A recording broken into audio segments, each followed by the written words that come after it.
Fala galera, bem-vindo à aula de número 23 do nosso curso O Manual Secreto das Falácias Esquerdistas. Nessa aula a gente vai explorar o terceiro tipo mais comum de falácia de manipulação de conteúdo, a falácia do falso dilema ou da falsa dicotomia. Na falácia do falso dilema, o conteúdo ele é manipulado para parecer que só existem duas opções em um determinado argumento. Particularmente, eu considero o mundo binário, tá? Até se você se questionar ou me questionar dizendo, o mundo não é binário.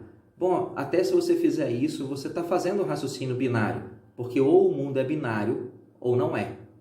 Então, as coisas são isso ou são aquilo. Não tem como escapar desse dilema. Mas existe o centro. Não, meu amigo, o centro não existe. Tá? O centro é um armário onde os medíocres se escondem para não arcar com os custos da responsabilidade de emitir uma opinião clara e direta. Até mesmo o tal do equilíbrio, ele é um sistema binário. No equilíbrio uma coisa cai para um lado, então cai para o outro e parece estar estática, mas na verdade ela está apresentando um estado muito dinâmico, que aparenta ser equilibrado. Basta um ventinho ou uma balançada e esse equilíbrio se desfaz. Ele se desfaz porque ele nunca houve. O que havia era uma dinâmica incrível que alternava um estado de desequilíbrio com um estado de equilíbrio, ou seja, é binarismo novamente. Na falácia do falso dilema, esse esquema binário ele não é apresentado como uma busca pela verdade ou para diferenciar o que é bom e ruim. Ele é apresentado como uma maneira de fechar o argumento fora de si mesmo. A falácia do falso dilema, como todas as falácias, ele é um engodo, ele é uma distração para limitar o seu raciocínio dentro de duas opções simplistas que não são necessariamente condicionantes uma da outra. Por exemplo, o sujeito pode dizer, ou o governo faz um contingenciamento da educação, ou ele melhora a qualidade da educação. Mas quem foi que disse que mais dinheiro compra uma educação melhor? Eu conheço centenas de pessoas alfabetizadas que não leem um livro inteiro há anos. Mas livro é caro. Tá, alguns livros são caros, mas eu já cheguei a distribuir gratuitamente livros em formato eletrônico para algumas dessas pessoas e elas continuam sem ler. A boa educação não é uma questão de dinheiro, pelo menos não unicamente. A boa educação é muito mais uma questão de interesse e disciplina. Então, quando alguém afirma, ou o governo faz um contingenciamento da educação, ou ele melhora a qualidade da educação. Quando uma pessoa fala isso, ela está apresentando para você um falso dilema. Parece que uma coisa necessariamente condiciona a outra, mas ele está esquecendo, na verdade, ele está eliminando propositadamente uma variável essencial dessa equação, que é o interesse do sujeito em adquirir conhecimento. Sem o interesse do sujeito, meu amigo, você pode investir $1 trilhão nas escolas e vai continuar tudo a mesma porcaria. Outros argumentos da falácia do falso dilema incluem, e isso aí você vai ver direto com esse povo esquerdinha, eles vão dizer para você o seguinte, alguma coisa como, ou você é contra a violência, ou você é a favor do porte de armas. Porque se você defende as armas, então você é a favor da violência. O problema aqui não é em ter mais armas, mas é em ter mais armas na mão de bandido, enquanto o cidadão de bem está desarmado. Eu sou a favor das armas e contra a violência, porque eu quero justamente botar essa equação equilibrada, entre aspas, né? Eu quero dar ao cidadão de bem o direito de se defender do bandido em pé de igualdade. Outra afirmação dos esquerdinhas apresentando um falso dilema.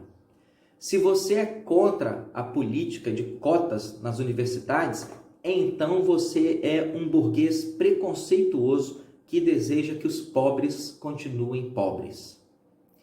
Para começo de conversa, uma pessoa de direita conservadora, ela não é a favor da pobreza, tá? Um conservador simplesmente aceita que existem diferenças de habilidades e vontades entre as pessoas e não cabe ao Estado regulamentar uma coisa dessas.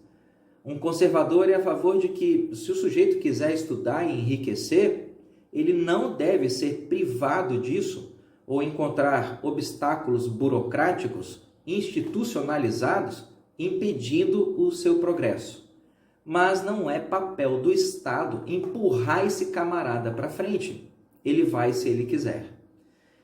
Além disso, essa política de cotas que a gente vive hoje em dia, ela viola o próprio artigo 5º da nossa Constituição Federal, onde diz que todos são iguais perante a lei sem distinção de qualquer natureza.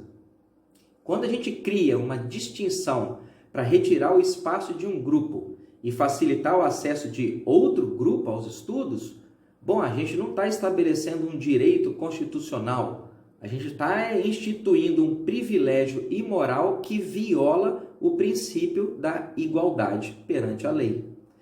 Entretanto, no mundo das falácias esquerdistas, o falso dilema mostra que, para os socialistas, as pessoas são iguais, mas algumas são mais iguais que as outras. Outro bom exemplo da falácia do falso dilema propagado pela mídia esquerdista está nessa afirmação aqui, ó. Ainda prefiro acreditar numa vitória de Fernando Haddad. A outra hipótese seria um desastre para o Brasil e uma vergonha para os brasileiros. Quem disse isso foi o senhor Chico Buarque, esse doente mental, no jornal É o País, em outubro de 2018. Quem é que disse que a hipótese, ou Fernando Haddad ganha, porque se ele perder, vai ser um desastre para o Brasil? Não existe, então, nesse falso dilema, não existe uma alternativa. É isso, ou Haddad ganha, ou o Brasil vai se ferrar todo. Você percebe como que nessa manchete ele está apresentando para você um dilema, tirando da equação a possibilidade de que, se o Fernando Haddad perder, o Brasil vai virar um país próspero e desenvolvido.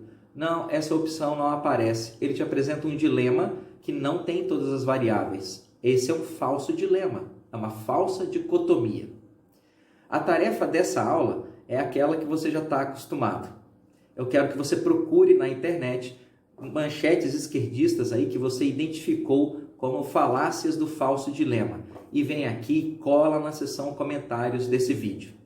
De propósito, nessa aula eu citei só um exemplo prático encontrado na mídia, porque a essa altura eu quero saber se você já consegue andar nessa bicicleta sem usar as minhas rodinhas. Então, mãos à obra. Na próxima aula, a gente vai explorar o quarto tipo mais comum de falácia de manipulação de conteúdo, que é a falácia da impossibilidade de prova. A gente se vê lá. Boa tarefa!